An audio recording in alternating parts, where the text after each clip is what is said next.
That Sunday, he preached a powerful sermon. Had the people really feeling the Spirit, but he didn't let them do too much shouting. Thought it was undignified. After the congregation filed out, the brothers went to choir practice. He went in his private room and prayed for guidance and help with his son. Where do I go from here? He asked over and over. When the brothers and Reverend Knight returned home from church, a small woman dressed in bright colors was waiting on their doorstep. She talked like a sweet bird. Said, I've come to help with the boys. My name is Sunday, sweet Sunday, because I bake pies and cakes. She had lots of energy, and all her belongings fit in one small bag that was so heavy, even Reverend Knight couldn't pick it up. Sunday took one look at that house, opened her bag, and pulled out all kinds of mops and brooms. She put the brothers to work cleaning, dusting, waxing, mopping, washing windows, till they sparkled and shined. The brothers didn't like it one bit. Reverend Knight liked her very much. Ooh, talk about cooking. Her smothered chicken, sweet potato biscuits, and lemon crunch cookies would jump up and down, slap herself in the face good. After dinner that night, with the brothers eavesdropping on the grown folks' conversation, Reverend confided that he really hoped that she could solve the mystery of the torn-up shoes. There's something going on that those boys won't tell me. Sunday, taking him by the hand, replied, Rest your mind, Reverend. I'm sure the boys will learn to trust me and tell me everything. Reverend sighed and leaned back on the couch with a big old smile on his face. The brothers weren't having any of that. The oldest, Michael, said, Let's go to the test, just like all the rest. The brothers put their hands together and made a pact. Old girl's gotta go. The brothers slept together in one long bed. As soon as Reverend tucked them in at night and said goodnight, the door was locked. Sunday went right to sleep on the other side of the door. She was snoring like a little bear when the cookie man sneaked through the secret doorway in their bed. Party time, he yelled, sounding like an elf, because that's exactly what he was. The brothers, tiptoeing quietly, got dressed, grabbing their dancing canes, and sneaked out through the secret doorway. They didn't know that Sunday had been sleeping with one eye open. She pulled a magic scarf that made her invisible out of her small bag all along. The brothers danced their way across the rooftops, stepping and stomping. The moonlight gave everything a magical glow as if they were dancing on the Milky Way. Still invisible, Sunday followed, and down a fire escape, down a shiny pole to the Big Band Ballroom, the liveliest dance spot in the world. The girls were already there, waiting for the brothers to show. Ooh, talk about a party! Sunday watched as each brother matched up with his girl. Even Tiny Tappin' Theo had a partner, Charlotte. Theo told me Charlotte was fat and spelled P-H-A-T. He doesn't know what fat is. Nadine, that big Irish setter down the street, now that's fat. I was saying, each couple seemed to outdance the other swinging. By the end of the night, everyone's shoes were worn to thread, messed up, torn up, stinky, dirty, tacky, jacked up. And just before the sun came up, they all dashed out of the ballroom. Sunday ran ahead of them across the rooftops. The brothers followed. Sunday hurried through the secret passage, and by the time the brothers got back, she was snoring like a little bear on the other side of their door. The brothers piled their worn-out shoes in front of their bed and went to sleep. Sunday snuck back into the room, swinging her magic scarf, and said, "Woo, great zuga mooga suga booga." Then she made the torn-up shoes vanish, and brand new ones appeared. When Reverend came in to wake the boys, he found all their shoes in front of the bed, clean and sparkling. Sunday was up and cheerful, hurrying them to come and eat breakfast. She had baked special biscuits shaped like shoes. Snacky whispered to Michael, "You better keep an eye on the old girl." Every night for a month, the brothers would sneak out of the ballroom. Every night, Sunday, invisible in her magic scarf, would follow. And every morning, their shoes would sparkle, brand new. They checked to make sure she was sleeping before they left. After they got home, and there she was, snoring like a little bear. They knew she'd been following them, but they didn't know how. Their father was just plain happy. The house was never cleaner, he never ate better, and neither did I. And there were no more torn-up shoes. Best of all, Cindy's sweetness was working a little magic on them.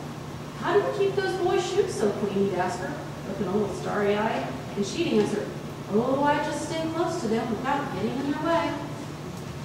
Finally, the brothers waited for Sunday and got her face. Michael said, "We know you've been following us." Theo begged, "Please don't tell Dad." Sunday said, "Boys, why do you keep this from him when he loves you so much?" Michael answered, "Dad would never approve of us dancing like that. It doesn't fit with his image in the community." Sunday said, "How do you know? You've never even talked with him about it." Then Tiny Theo piped up, "Grown-ups are too old. We don't give kids what we really like. Besides, none of you can dance anyway." Joe echoed, "Yeah, Monday, you can't dance." My name is not Monday, she replied. Tuesday, whatever, said Joe as the brothers busted their sides laughing. Well, Sunday broke into a dance routine that went from Jimmy Slide to Fred Astaire to Bob Fosse all the way to Michael Jackson. She kicked, jumped, rolled all over that room, and taught us all a thing or two. That's right, I like to dance too. Their brothers could hardly keep up with her and laughed like crazy trying. And that did it. They were friends. That night when the boys went to the ballroom, Sunday went too. But she didn't bother to wear a magic scarf. At breakfast the next morning, she started singing and tapping her feet as she served hot yellow bread. The brothers knew she was waiting for them to talk with their father. They weren't ready. Then one evening, Reverend Knight noticed me chewing on a torn-up, worn-out shoe. All right, so I chew one up every once in a while. What are you going to do, arrest me? I have to act like a dog sometimes just to make you people feel normal. Anyway, Reverend looked and saw another chewed shoe by my foot and another by my tail. He followed the trail to the old pantry, opened the door, and there he saw the torn-up shoes piled high, almost to the ceiling. Well, how was I supposed to know? I'm just the dog. Oh, you people, that's right, always blaming it on the dog. You lead such a hard life. When Sunday and the brothers returned home from the movies, Reverend Knight was pacing back and forth in front of all those shoes. Sunday stared at the brothers, but they didn't say a word, so she stepped forward. Reverend, please don't blame the boys for keeping secrets from you. It's all my fault. I'll pack my things and leave tomorrow. And may I say one thing? He nodded. You have done a fine job raising your sons. But the truth is, they don't believe you really want to know how they feel, why they do. Reverend Knight interrupted her. Thank you, Miss Sunday. I know my boys. Of course you do, said Sunday. Goodbye, Reverend. The thought of Sunday leaving pulled at the hearts of the father and the boys, but no one was ready to stand up for her except me. I howled and howled, but they just put me outside. The next day, with tears in their ears and their eyes, the brothers said goodbye to Sunday. She kissed each one, and with her suitcase in hand, she left for the bus station. Reverend and the brothers went to church. Then, with the rays of the sun shining on his face and the spirit of love touching his heart, Reverend gave the sermon of his life. Looking right at his sons, he preached and shouted and even started to prance, talking about trusting in the Lord and remembering how to trust one another. He got carried away and he did the twist, the mashed potato, and the monkey tongue. When he started the monkey chicken, the whole congregation sprang to his feet and began to wail. The brothers shouted the loudest. As soon as church was out, the boys rushed to their father. They told the whole story, how they loved to dance and sneak out to the big band ballroom, but were afraid he wouldn't approve. And how Sunday had only tried to give them faith. It's time to face their father. Reverend hugged his sons and asked, can you forgive me for keeping something from you? The brothers looked puzzled. Reverend Knight said I used to be the best dancer at the sock hops. Now we better hurry and try to get Sunday back. Sunday was just getting ready to board the bus when Reverend Knight, out of breath, knelt down right in the middle of the street. Sunday, will you dance with me? He told her how sorry he was and how she needed to come back home so they could be a family. The brothers surrounded her. She had to say yes. Well, let the church bells start ringing. The brothers were so happy they all started dancing, and the people in the street started dancing and chanting. There's going to be a wedding. There's going to be a wedding. I had to call my designer and get an outfit.